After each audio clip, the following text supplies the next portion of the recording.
আপোনালোকক জনাবলৈ পাই মই সুখী হৈছোঁ যে জুবিনক ন্যায় দিয়াৰ ক্ষেত্ৰত আমি আৰু এটা ডাঙৰ কাম কৰিবলৈ সক্ষম হৈছোঁ ন্যায়িক তদন্ত প্ৰথমবাৰৰ বাবে গুৱাহাটী উচ্চ ন্যায়ালয়ৰ মাননীয় মুখ্য ন্যায়াধীশ গৰাকীক আমি আহ্বান জনাইছিলোঁ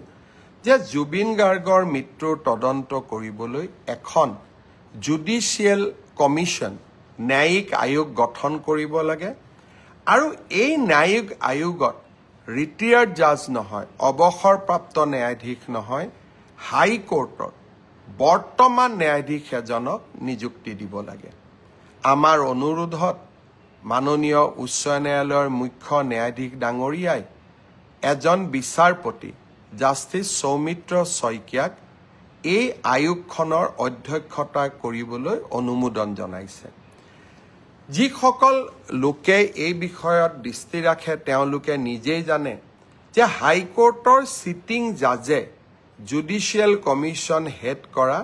আমাৰ ৰাজ্যত কৰবাত আগত এবাৰ বা দুবাৰ হ'ব পাৰে কিন্তু ই স্বাভাৱিক নহয় অহা কালি আমি জাষ্টিস সৌমিত্ৰ শইকীয়া আয়োগ গঠন কৰিম মই গুৱাহাটী উচ্চ ন্যায়ালয়ৰ মাননীয় মুখ্য ন্যায়াধীশ ডাঙৰীয়াক ধন্যবাদ জনাইছোঁ